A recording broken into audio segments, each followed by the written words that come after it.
Before we start, just a quick reminder. The views and content shared on this podcast are for entertainment purposes only and are not a substitute for professional advice. Please check the full disclaimer in the show notes for more information. Welcome to Self-Centered, the podcast that's all about you. We're your hosts. I'm Allie, a therapist and life coach. And I'm Katie, a fitness coach and personal trainer. We know what it's like to feel burnt out, taken for granted, and like your life revolves around everyone but yourself. By learning to trust yourself, prioritize your needs, and set healthy boundaries, we help you break free from guilt, overfunctioning, and toxic patterns that keep you stuck in relationships and a life that doesn't truly serve you. Join us each week as we dive into the tools, stories, and mindset shifts you need to create a life that centers you. Because being self-centered isn't selfish, it's essential. Today, we are going to talk about other ways that our childhood experiences impact the developing ego, because it was just too much to fit in episode 1. We needed to let y'all integrate. So we're going to talk about that. And then we are going to talk about defense mechanisms, primitive, mature, and we're going to talk about what it's like to be on the receiving end of those. And if you haven't listened to episode 1, I would go back and listen to episode 1 first. There's a lot of foundation that's there. Yeah, that is gonna you can't listen to this without that one. Just don't even try. Back out of your app right now. Go to last week. Listen to last week's episode. If you have no idea or don't remember, go back and listen again. Mm-hmm. And just like last episode for this one too, as I describe and teach, see what resonates with you. And just remember that recognizing where your ego became fragile, our egos can get wounded and become fragile, or they just don't develop and so they stay fragile and weak. Recognizing those areas just shows you what still needs healing, and you don't need to shame yourself for that. Nothing wrong with you. You just didn't get what you needed. And we're going to help you with that, because the next 2 episodes after this are going to be helping you not be gaslit, be unfuckwithable. And then the last one is our self-centered framework, which is literally the framework for becoming self-centered. And a huge part of becoming self-centered is developing ego strength and developing a strong ego. And it will help you with that as well. Comprehensive, literally everything you need in that framework. I'm so excited about it. Yay. Okay. So what we're going to talk about is object relations theory and how that impacts ego. It sounds so confusing. I don't know why we have these words, why we don't just say things like we got CBT, cognitive behavior therapy. We could just say thoughts and behaviors therapy, but no, we got to go cognitive. So an object, in terms of object relations, is literally just a caregiver and imagining the mental representation of that caregiver. So the object is the mental representation of that caregiver. Think about someone who took care of you right now. Okay, that thought is an object. It's a mental representation. So it's just that simple. Okay? That's a terrible name for it. Exactly.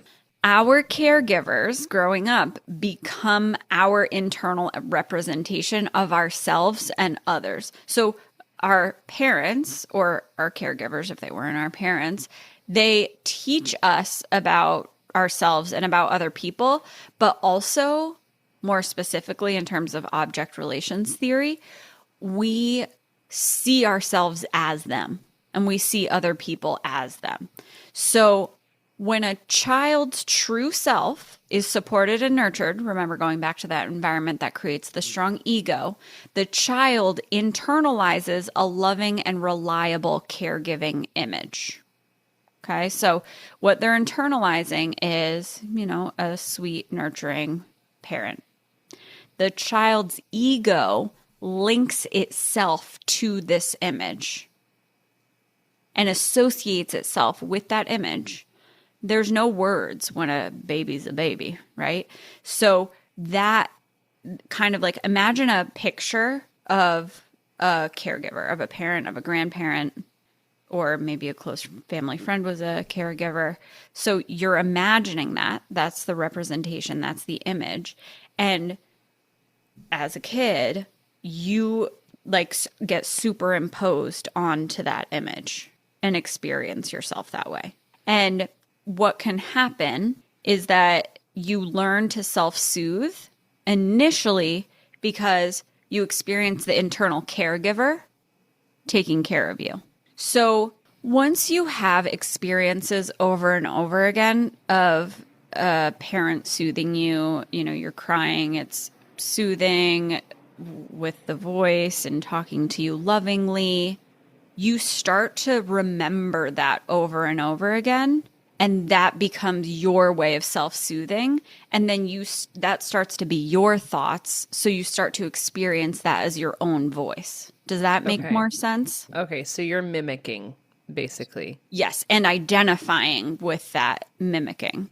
Okay. So as an adult, this person has a feeling of worth and safety because that caregiving image that they internalize provides supportive and encouraging self-talk. And that self-talk is self-talk, right? They identify with that. It's not necessarily even linked anymore to the original caregiver. So these adults can also recognize that other people are not all good or all bad, and that that's okay because their caregivers had good and bad qualities, but were more good than bad. So it's basically learning that it's okay to not be perfect. It's okay to make mistakes. It's okay to have weaknesses. Does that make sense? I might need you to say it one more time. Okay. So once these kids become adults, so we've done the mimicking. We've done the mimicking. That's us too. Right. I'm a good person. I'm and I get soothed take care by of what's myself. Now my self-talk. Yep. And then because these kids grew up this kid, right? This hypothetical kid grew up in a supportive and nurturing and loving, reliable relationship with their caregiver, they got to experience the caregiver being human, aka not being perfect and having quote unquote bad qualities, and that was okay. It was okay for the caregiver to mess up and burn dinner. So they can separate behavior from character as like the identity of a person. Yes, exactly. Okay. So they can see that good people can make mistakes. Good people can make mistakes. And what that leads to for them, because then they learn about themselves, that I can make mistakes. Okay. Yep. Does that make sense? Okay. Because they just did that with the mimicking thing before too. Exactly. Okay. Yeah. I'm so glad you're here. No, seriously. I seriously mean that because the listeners are having the same kind of thoughts. So yes, they did the mimicking. So they're like, I can also have these quote unquote bad qualities or make mistakes and not be perfect and all of that. And they had experiences where where maybe their caregiver was reactive in one moment, which is fine. They yelled at them and then they were like, oh my gosh, I'm so sorry. I had a moment. I'm going to work on staying calm. And they use it as a way to model that I had big feelings and I needed to take deep breaths and I didn't do that, but I'm going to do that next time, So what they learn is it not only is it okay to make mistakes, but that mistakes can be repaired. Yeah. So they can integrate these positive and negative experiences of themselves and others and believe that they and others are basically good. Got it. Right? So making mistakes doesn't mean you're bad. They don't send down the shame spiral. Exactly. So that's part of why when you have a strong ego, you are better able to receive negative feedback about yourself without resorting to a primitive defense mechanism that would make you deny and negate that feedback. You can integrate it. You can stay present with the reality of, I messed up. Maybe I hurt this person. Something, about me isn't ideal. That's okay. I'm not going to spiral in shame because I know that's okay. And I'm good and I'm human and people make mistakes. And I want to hear it. I'm going to stay present with it. Okay. So that's how this all links together. This leads to a sense of identity that can remain stable even when they're stressed. And then they can self-soothe and regulate their emotions too, because they have that caregiving image that is now theirs that they can soothe, right? Okay. So basically the point that I'm trying to make and that I'm trying to tee up for defense mechanisms is that when you have a strong ego, you are able to self-soothe and you don't go down the shame spiral. And the reason that you don't go down the shame spiral is because you know it's okay. You can sit with these hard truths about yourself and hard realities and know that that's okay. Yeah. So you and it don't doesn't have mean to that resort. you're bad. Exactly. So you don't have to resort to denying that. Both can be true. Right. Exactly. On the other hand, when a child's true self is rejected, abused, or they experience emotional inconsistency with their caregivers, meaning their caregivers are sometimes supportive and sometimes rejecting, and they never know which one they're going to get, they internalize inconsistent and conflicting caregiving images, and then they identify with that. Think about the ego. The ego is like, okay, this is not good that I have this parent who is sometimes abusive and rejecting of me. What do I do with this? It engages in this defense mechanism called splitting. They split their experiences of that caregiver into one object, one mental representation of a good parent, based on any moments of warmth that they experienced with that caregiver, or even a fantasy of the ideal parent if they didn't get one at all. Because the ego is like, I got to figure out how to calm the F down about the fact that we are living in a reality that is terrifying, right? I don't have any warmth. So we're just going to imagine it. So now I'm really leaving reality. Okay. So I have this good parent that I get to experience internally, and that helps me feel better. But what does the ego do with the abuse, with the rejection? That still exists. It gets split into a mental representation of a bad parent. Oh. So then they internalize this so that their own experience and understanding of themselves is also split. One part, one mental representation of themselves feels hopeful and craves love. And then the other part holds anger and fear. Holy shit. I know. Psychology is like, I fucking love it. It's crazy. But it's also really complicated and hard. Like, I love my job, but it's really complicated. Okay. So these parts aren't aware of each other. I know. This is why I couldn't do it all in one episode. These parts aren't aware of each other because if they were, it would be too painful, confusing, or terrifying to recognize that the parent who they desperately want love from is also the one that's hurting and ignoring them. It's fucking trippy trying to recognize it right now. I know. Oh my God. I know. Oh. Yeah, I know. Because then I'm assuming this goes next to you start seeing this in yourself. Uh-huh. Yeah. You're right. You're like, this is a pattern now. Yes. Okay. So then that person, the kid, tends to identify themselves with the rejecting caregiver, sadly. And they develop an inner voice and feeling that they're unworthy, and what they expect in the world is that they'll be rejected. Fuck. It's so sad. Oh my God. I know. Guys, I promise that we're gonna, if you can relate to this, we're teaching you how to work through this. They tend to expect abandonment, and this is so sad, they gravitate toward partners who will reject them because that's expected, because that's what feels normal to them. And we've talked about this before, how it's like you can't see red flags when all you've grown up with is red flags. When you're in a sea of red flags, it just, nothing stands out. This child grows into an adult who is fragmented. They have all these different parts that don't even know about each other. It's so sad. This is complex post-traumatic stress disorder, which isn't even in the DSM yet, which is so fucking dumb. I wonder if there's like insurance lobbies trying to keep CPTSD going in the DSM, because if it's not, then insurance doesn't have to cover it, treatment of it. Anyway. What's the DSM?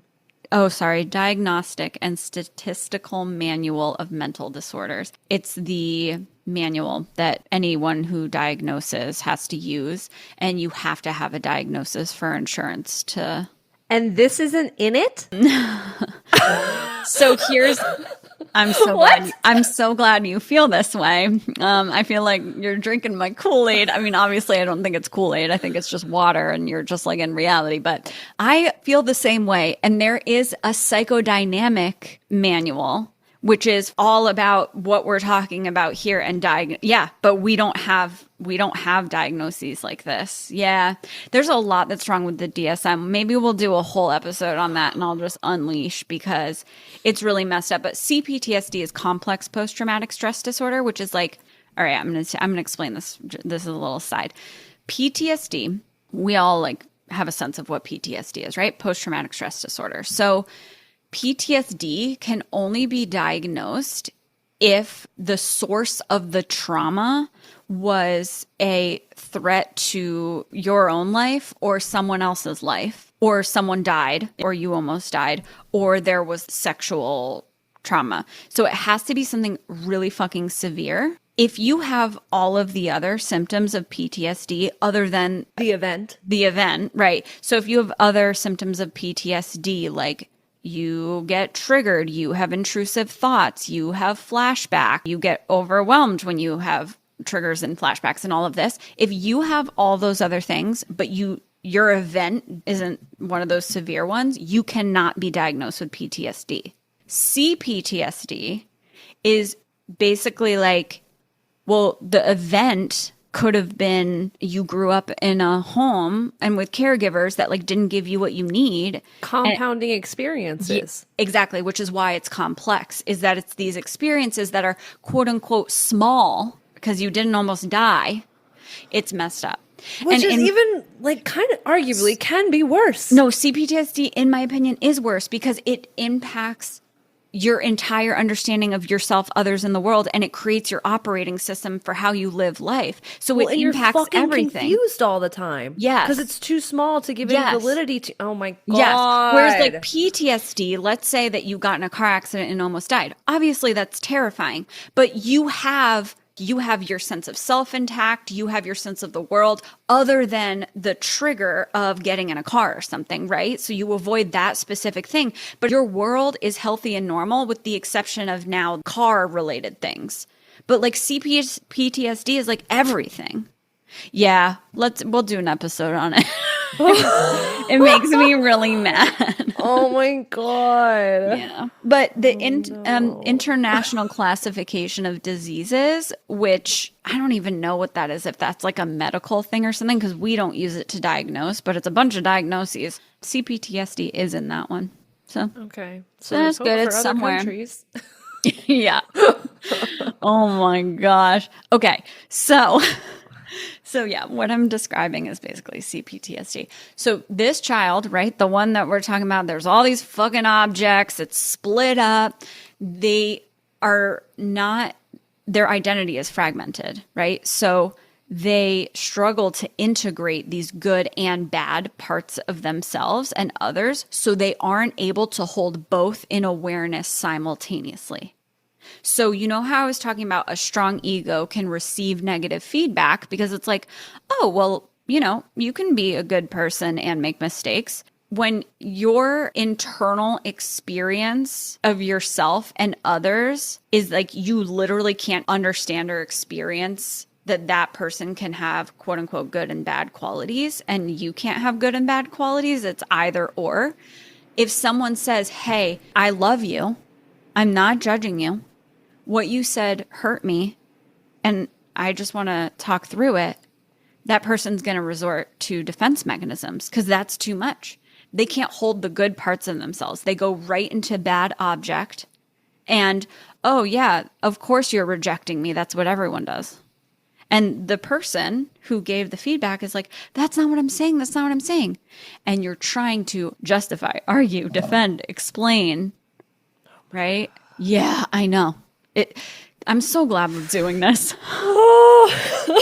So glad we're doing this. I know. Oh my gosh. Is there anything you want to say? Or do you want me to keep going? No, keep going. Keep going. We're almost done with this part. I promise. It's going to get a little easier. Is it? I know. We're starting with the hard stuff and then our brains can take a little bit of a break. Okay. So because they're fragmented and there's this like good part and this bad part, they also tend to see themselves and others in these like black and white terms, right? You're either this or you're that. And so people with a weak ego who have experienced these things tend to go back and forth between idealizing someone, putting them on a pedestal and being like, you are the best ever, and devaluing them. You are the worst. And what they say depends on what part they're in, what compartment of their mind, what reality they're trying to avoid. And this can be for yourself as well. Yeah. Okay. Yep. So you can go back and forth between I'm superior, idealize, put yourself on a pedestal, and then I'm the scum worst of the earth. Yeah. You can swing between this like grandiosity and shame, basically. Mm-hmm. So splitting is a defense mechanism, keeping these quote unquote contradictory. They're not really contradictory feelings separate, but it feels contradictory to the person because they haven't learned how to integrate it. And obviously that impacts their ability to accurately see reality and function consistently. So depending on where they are in their mind or what they're responding to in terms of their feelings, what they're trying to avoid internally, and that's why it's called dynamics. It's like, what's the dynamic at play? Psychodynamics. Mm-hmm. So you're going to get a different person. They're going to be inconsistent. And then that's going to get confusing and it's easy to get gaslit because you're like, what WTF is going on? And you're like, oh, I'll just talk to them with reason. I'll just try to get on the same page with them. And they're trying to explain themselves. And guess what? It's not making any sense. And you get more confused, right? Well, this is making a lot of sense. And then imagine being in a relationship with someone like this who's more on the superior narcissistic side of things. And then you're more on the people-pleasy codependent side. When they are devaluing you, then you're like, well, what do I need to do to be good? Mm-hmm. So it just gets really effing messy. The best thing you can do to have a healthy relationship is work on yourself until you're good. And then after that, it's make sure that you pick well. Yeah. And when you see they have a weak ego and they're not going to work on it, you got to leave because you can't change it. And I will add, I think if you find yourself still picking not well, you probably have more to work on. Mm-hmm. So yes, that exactly. could be a clue if you're like, oh my God, why do I keep getting into these relationships that don't support me? And I just keep ending up with narcissistic people. Oh, well, you're actually still looking for the bad puzzle piece that you fit into. Exactly. Yeah. And I mean, like Katie and I are works in progress too. And we're going to use the centered framework on ourselves as well. Yeah. All right. We're done with all that. Object relations is going to, I know. But it is kind of important to like then understand defense mechanisms a little bit more, like what's going on internally. It's convoluted, right? Yeah. And if someone could rename that, that would be lovely. Right. Okay, so there's just one more thing related to the ego developing, and it's pretty straightforward. So as you listen to this, it's going to be easier to see if things resonate with you. And the name is pretty straightforward. Erik Erikson's. What parents did that? Oh my gosh. Okay. Erik Erikson's Stages of Psychosocial Development. I'm not going to remember it, but okay. All right. So this is like literally over the course of your life. So the first stage is when you're a baby. And this stage, you are learning to trust or not trust. Are you going to develop security in yourself and others or not? You kind of like pass this stage of development if you get consistent care that leads to basic trust that people are reliable and I'm worthy of love. And you have basic optimism or hope that even when life is hard, things will be okay. And then when your needs aren't met or you can't depend on your needs being met, right? So it's inconsistent, like I don't know when they're going to meet my needs or not. That leads to the belief that the world is unpredictable, people let you down, you feel on guard, suspicious of others' motives, chronically insecure in relationships. Gosh, this is like so sad as I'm reading. And all, like, just from baby stage, right?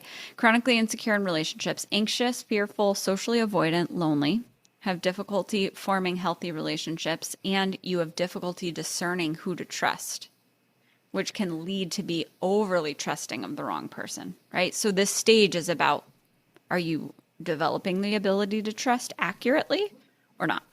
And what are your beliefs about whether or not you, others, the world is a safe, trustworthy place? And this happens at what ages? Baby.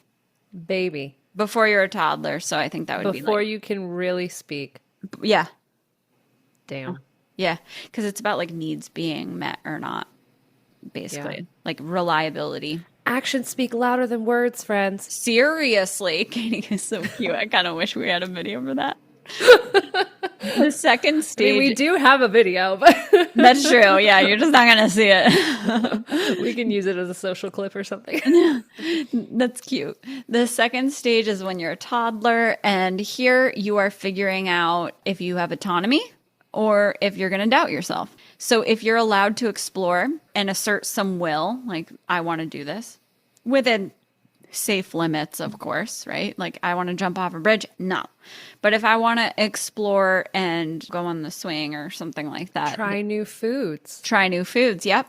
That's a big one. Making these choices leads to a sense of autonomy, which is basically like, I can do things myself and I'm effective at doing things. And that builds willpower and self-confidence. If caregivers are overly critical, protective, or ridicule the child's attempts, like, don't do that, or you're doing it wrong.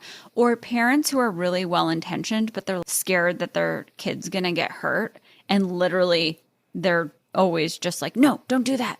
You're going to get hurt. Then the kid's like, ooh, I don't feel confident in myself. I can't really trust that I can do things myself and do them effectively. The child will grow into an adult who second guesses themselves, feels ashamed for wanting independence, or swings the other way and rebels defiantly because they never learned balanced autonomy. It's kind of this compensation. We're like, no, I'm going to do what I want. Very id-like.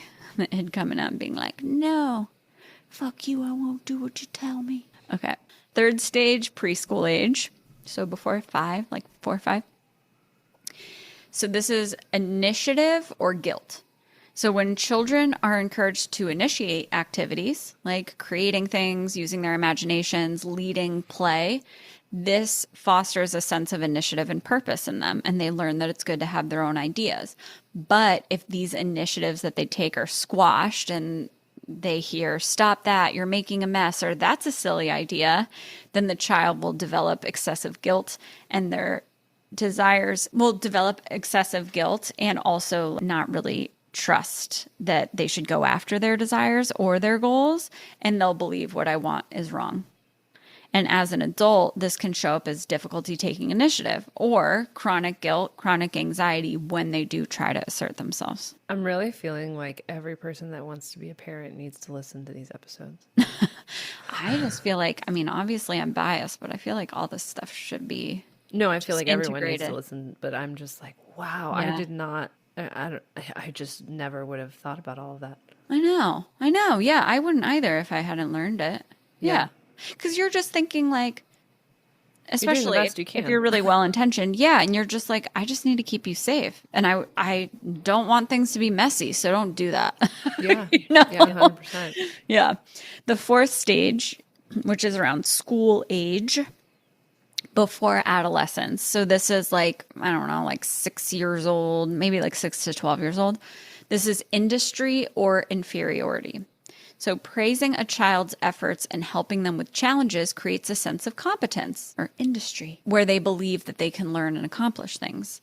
If the environment gives the message that nothing you do is good enough, or they don't get support with their learning, right? Because of course you're not good at things right away, but someone might help teach you. And if they don't get that, then the child will feel inferior and inadequate, which can lead to a defeatist attitude or the opposite, overcompensating drive to prove themselves. So that could be the overachiever. It could be underachiever or overachiever. The fifth stage is adolescence.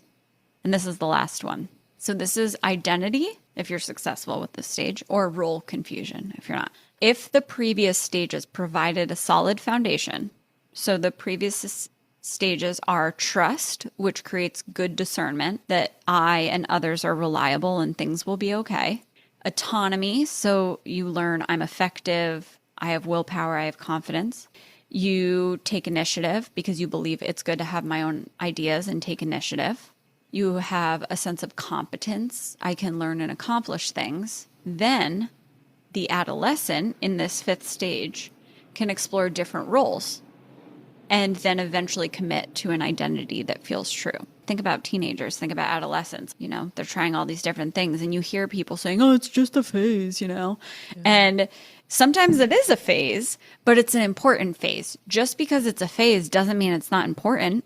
And phase makes it sound like it's this thing that doesn't matter, that is just temporary. Whereas what it is a learning experience. It's necessary. It's giving them information about what feels true to me. And supportive parents actually allow this exploration. So yeah, you can try different hobbies, friendships. You can have different styles. You might even have very different beliefs. I can see, oh, I believe this politically, right? Kind of all over the map, trying to figure it out. And the parent provides a safe anchor. Yeah, I love you no matter what. It's okay for you to do this exploration. The child who becomes an adult, who experiences this, has a stable identity, which feels true to them and their values. Because they tried them all on. Yeah. And they're like, yeah, it's like Goldilocks and the Three Bears. This one's just right, Yeah. But if someone grows up trying to please other people and never feeling accepted, they might experience confusion around their role, right? Like they didn't get through those previous stages. So they don't feel accepted. They don't feel okay. And they are confused about their role. And they might continue with a false identity or a false self that we talked about in the last episode based on what others expect, these conditions of worth. Or they might constantly flip back and forth between different styles or life paths and never figure out what fits them. Because think about how convoluted your internal psychological experience is. There's so much going on, you're just confused. And this can lead to insecurity, poor self-esteem. They might actually look for authority figures or a parent to rescue them because they never found their own true self to take care of them. People who don't get through this successfully and they don't figure out who they are also kind of just looking for, because it feels really uncomfortable to not know who you are. People like this are really susceptible to cults or susceptible to, yeah, I'll just believe this political thing, or yeah, this religion, perfect. It just tells me what to do and who to be. Because it's so uncomfortable to be so confused. It's like, well, I'll just do that one, And you can see how if you have a weak ego and you don't have the ability to truly see reality, how you can be exploited by groups like that. You could be used by groups like that. Yeah. So understanding the ego, especially weak egos, really helps you kind of understand a lot of the things that we see that at first glance, we're just like, those people are crazy. Like, what? Yeah.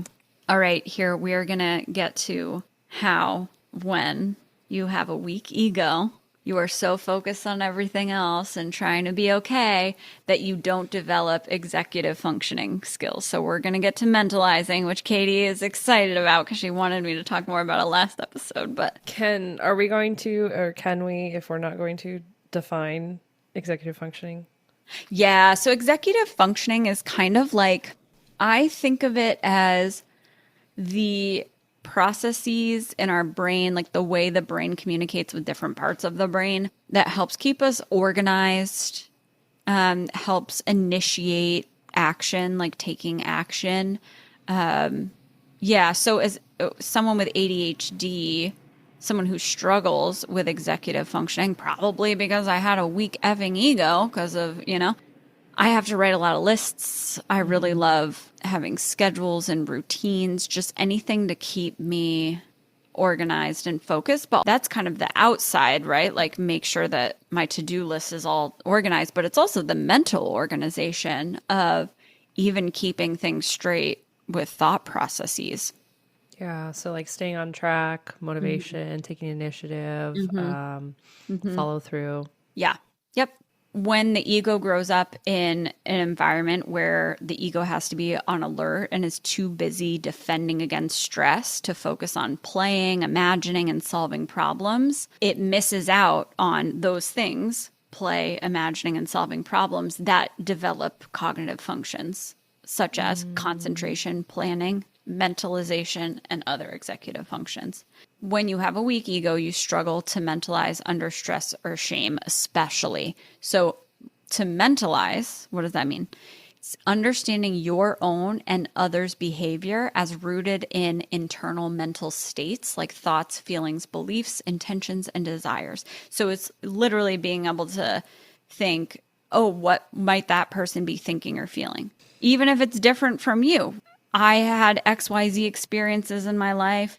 They're different from your experiences. So I could imagine in a situation, well, you and I are more similar now, but let's say like if it were you or me 20 years ago, you and I were in such different places because I think we were not self-centered. And so we were more connected to and believed the beliefs that were just given to us. And so you were in more like conservative, dutiful wife, those kind of belief systems. Even in that situation where we're so different and have different beliefs, if I was reading a book about Katie, in the book, it's like Katie's husband or future husband tells her that she has to do X, Y, and Z to be a good wife. Okay, well, based on what I know about Katie and her beliefs and her feelings, she probably thinks, okay, that's what I need to do. Whereas at that time in my life, I would have been like, yeah, no, go fuck yourself, you know? Because I was like raised in more liberal. Yeah. So mentalization doesn't mean you agree with it or that it's your experience. It's literally just being able to put yourself in their shoes based on their internal mental states. And it is necessary for empathy. So empathy isn't just about feeling bad for someone. It's about holding space for their separate inner world. And that requires ego strength because without a strong ego, you can't tolerate the discomfort of someone else's perspective being different from yours, let alone validate it. And true. Yeah. Yeah. It's literally just like a cognitive ability that's missing. All right. Any questions about that before we get into defense mechanisms? I don't think so. Are you okay? Yep. So much. I'm going to have to, like, I'm literally thinking about this now. I'm like, I need to listen. Can you put this in the drive afterwards? Because I want to listen to this it one? Yeah, sure. Yeah. So defense mechanisms. Now we're going to do not a super deep dive, but a deeper dive than last week on defense mechanisms. So primitive defense mechanisms, they're used by a weak ego. And these defense mechanisms deny or distort reality. So there's denial, obviously, which is refusing to acknowledge a painful or shameful reality.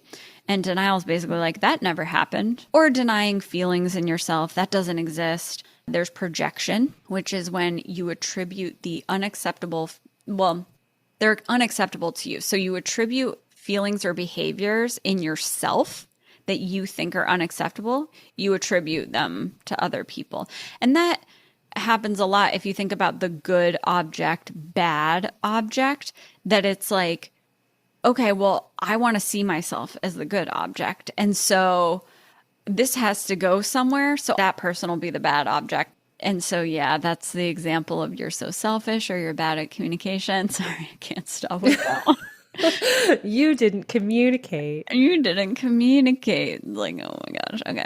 Splitting, which we just talked about, seeing people or situations as either all good or all bad. And that can switch up all the time. You can idealize someone sometimes and devalue them sometimes. Also, just something to mention, people with a weak ego experience other people as an extension of themselves, not as separate minds. Because if they can't mentalize, if they can't imagine that that person has an internal world that's separate from them, the only kind of thing that they can experience, like their only context, is their own experience. So they would say, yeah, you're a separate person in a separate body, but from a psychological, mental perspective, they can't see you as separate. So the only framework they have is themselves. Yes. And so they have to assume that you are operating on said framework and said operating system. Yes. And so you guys must believe the same things. Mm-hmm. So when you don't, yeah, they have to be bad. Yeah. Yeah. And then there's rationalization, creating logical sounding explanations to justify their behaviors, decisions, and emotions. People who are really intellectually smart, because you can be academically, intellectually intelligent, you can be successful, quote unquote, successful by, making a ton of money and being super intellectually smart, but you can be super emotionally immature. So emotional immaturity is a weak ego. Emotional immaturity is undeveloped emotional maturity.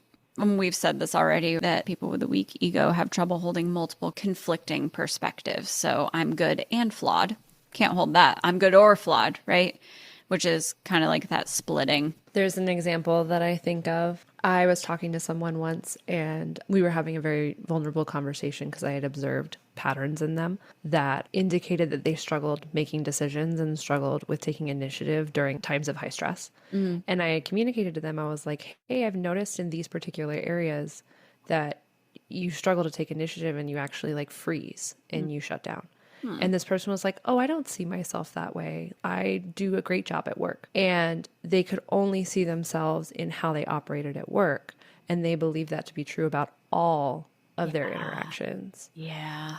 Personal, familial, relational, even just with friendships and hobbies and that sort of thing. But what was true was that none of the actions and patterns supported that, except for when they were at work. So that's kind of what reminds me of that, is it's like, oh, okay, well, I am either really good, and this is what I'm going to cling to, is this part of me that performs how I expect a good person should perform. And they cling to that identity as opposed to the identity of what is actually true is, yes, you're really good in this area, and there's something that we need to address in this other area because this is where we're lacking.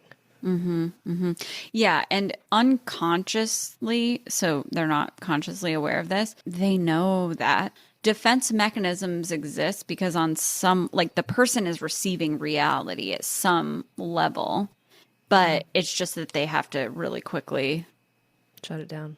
Yeah. Which that would take so much energy. Yeah. And that would create so much anxiety. Yeah. Yeah. Yep. That's a good example.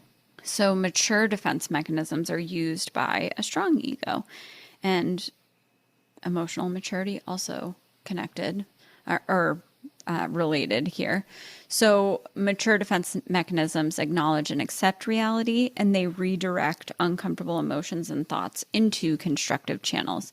So using humor to cope with anxiety or conflict, anticipating and preparing for stressful situations, problem solving, sublimation, which is channeling uncomfortable emotions or destructive urges into constructive, healthy activities, compensation, making up for a perceived inadequacy in one area by excelling in another, making up for it psychologically.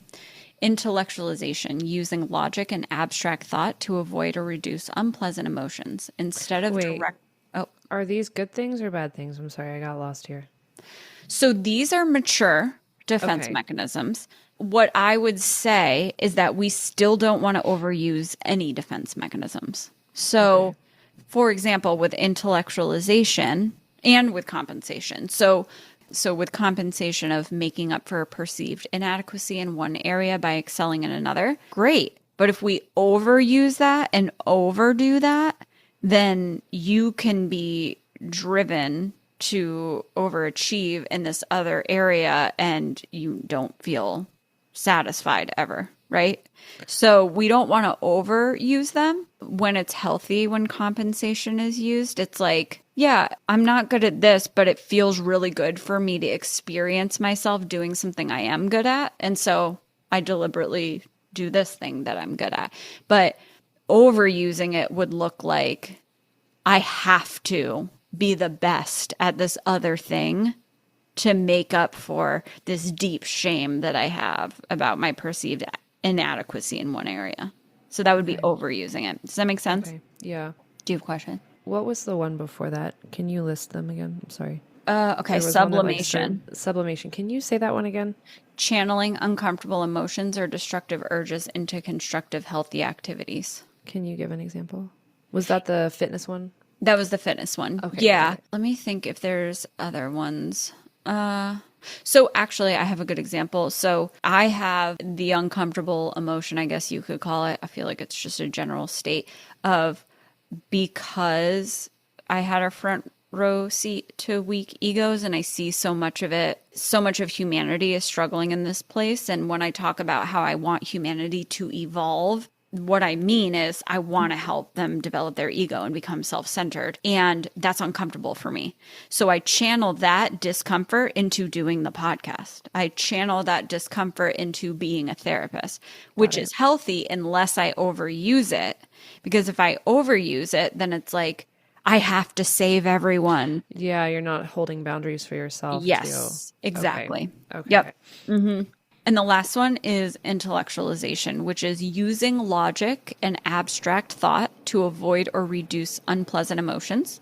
Instead of directly feeling feelings, we try to understand situations rationally, which distances us from the emotional experience. So it's another really good example of how using this can be really effective and skillful, but if we overuse this, we never process our feelings. Yeah, it feels like all of these can be like too much of a good thing can be a bad thing. Yeah. And I definitely see that in these. Yes, for sure. Yeah, definitely, because like I think of especially mature defense mechanisms as how I talk about temporary avoidance and temporary distraction is really healthy. Yeah. And it's healthy because it's temporary, right? Because you're doing it while you're so overwhelmed in order to get yourself back to a grounded place where you can be more effective. Or I'm overwhelmed because I don't actually have influence over this situation. But once you're back to grounded, or once you have influence, you don't want to stay in this place. Right? You want to either problem solve or you want to actually process these emotions. So I had been in intellectualization for a really long time because my life was not one that would allow me to feel my feelings, because you need to be able to have the time, have the energy, you know? And so sometimes you're like, I just have to put my head down and survive through this season. And then I can. So again, these are skills, and you know, and it's not really used consciously. That's the other thing. Like all this stuff, we're not doing consciously, but because we've learned about them now, we can look for them after we've done them. Yeah. And then when we see it, we can be like, is this a pattern? Let me still pay attention and be on the lookout. Okay, that's a pattern. Does this serve me or not? And then we can make a conscious choice. Yeah, the way that I think about like all of these healthy and mature, emotionally mature things is it's a bag of skills, and you reach into the bag and you use the thing, but then you can put it back in the bag. Not I take this skill and then I put it over me as a outfit that I'm wearing. Don't and I use live it in for everything. Yeah. Because imagine a knife is a really good example of this. A knife is appropriate when we're cooking. It would be really hard to cook if we didn't have a knife. But imagine trying to use a knife as your only tool for everything. It's not going to work. No, it will not start your car. It. What did you say? I said it will not start your car. I was imagining a knife trying to jam into the ignition. All right. We are almost to the end now. Let's talk about what it feels like to be on the receiving end of someone else's defense mechanisms, depending on whether they're primitive or mature, and how your own ego strength affects how you interpret and respond to that experience. When someone else is using primitive defenses, these are the ones that deny or distort reality, projection, splitting, denial, it feels confusing. Because you're like, what? This is Twilight Zone. This does not feel like reality. It feels destabilizing. It feels like gaslighty. Oh, this is something I wanted to say. Gaslighting is sometimes not intentional. Yeah. And you can understand that now. Like you're questioning your sanity because they're so confident in what they believe. And so people think, oh, they twisted reality. And it's like, yeah, but not consciously, not deliberately. Like, unfortunately, they actually believe that. That's what a delusion is. You believe things. And they don't believe it because they're trying to cause you harm. They believe it because they're trying to protect themselves. Yes. Yeah. Yep. Yep, exactly. But it can feel gaslighty to be on the receiving end of these primitive defenses. You could feel blamed or actually be blamed, and you feel misunderstood and mischaracterized. Like this person doesn't really understand you or the situation. And what does it sound like? So here are just some examples of how primitive defenses might sound. I never said that. You're selfish. You made me feel this way. I'm just thinking about with a family member in the past, they would go back and forth between the idealization and devaluation. And I remember like the devaluation at first was, so this person was grieving a death of someone else in the family. At first it was because I was like, I can't be your therapist. At first it was the devaluation of, you're selfish, you're being so immature, you're not being there for family. And then there was later on in the same conversation, there was the idealization of, I need your wise perspective to help me stay grounded. And I was just like, what? First you say that I'm immature, and now you're saying I'm wise. And yeah, so it was, confusing. Here is how it feels to be on the receiving end of mature defenses, like humor, like intellectualization. So it feels relieving. It feels emotionally safe. It feels like they are navigating something with you, but they're not harming you or blaming you. They're not on the offense, on the offensive, and you're not on the defenses. It's like you can be more on the same team.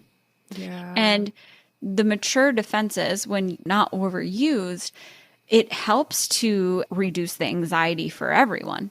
Like a little bit of humor and, okay, we're getting really emotional. This is super emotional. Let's take a moment and let's just go back to the facts of the situation. What are the facts of the situation, right? Like, okay, based on the facts, what should we do?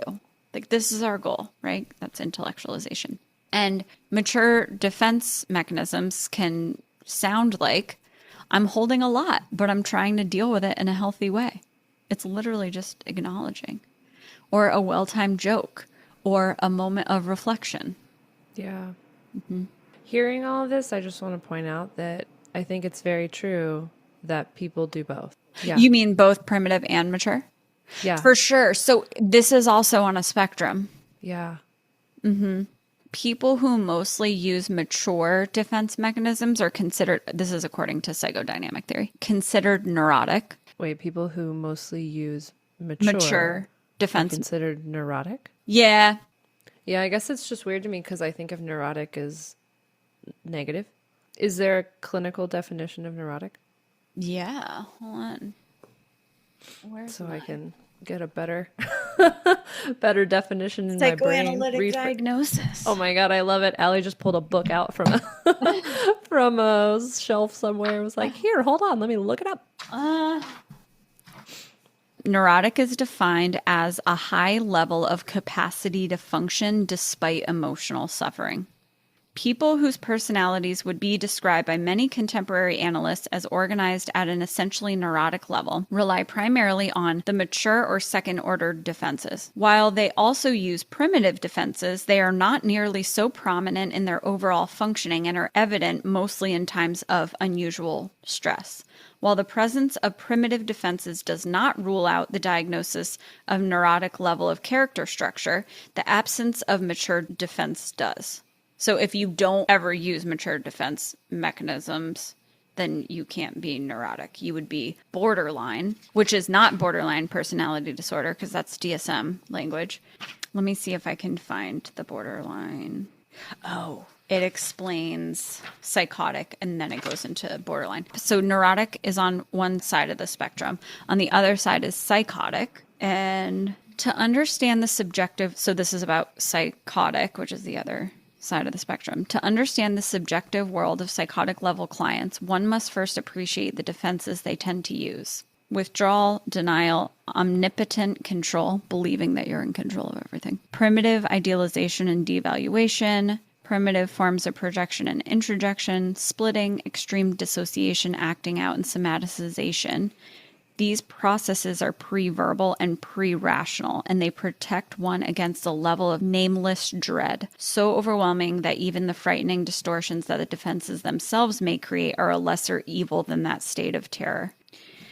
So sad. Okay, so this one is for borderline personality organization, which is in the middle. Borderline personality organization. And personality organization depends on how strong your ego is. Borderline, in terms of the way that I'm about to talk about it, is a personality disorder. That's literally what it is. One of the most striking features of people with borderline personality organization is their use of primitive defenses, because they rely on such archaic and global operations as denial, projection, and splitting. When they are regressed, can be hard to distinguish from psychotic patients, meaning that if they're so overwhelmed, then they'll use these defense mechanisms so much that they seem psychotic. The reason that psychodynamic theory uses the word borderline to explain people like this is because they're on the borderline of neurosis and psychosis. Borderline patients are in some ways similar to, and in others different from, psychotic people in the dimension of identity integration. Their experience of self is likely to be full of inconsistency and discontinuity. When asked to describe their personalities, they may be at a loss. When asked to describe important people in their lives, they may respond with anything but three-dimensional, evocative descriptions of recognizable human beings. My mother, she's just a regular mother, I guess, is a typical response. They often give global dismissive descriptions such as an alcoholic, that's all, because they can't mentalize, right? Okay. You don't understand the internal world of others. Does that explain it? Yeah. Yeah. Okay, I'll probably... So I think I had a negative. Poor definition of neurotic. Yeah, so it's basically like, according to psychodynamic theory, if you've gone through some shit, if you have pain, which is completely understandable, and yet you're functioning well, you're neurotic. Okay. Which is definitely not a negative about you, right? You can't help the fact that you're in pain. And yeah, to not be neurotic just means you're lucky AF. Yeah.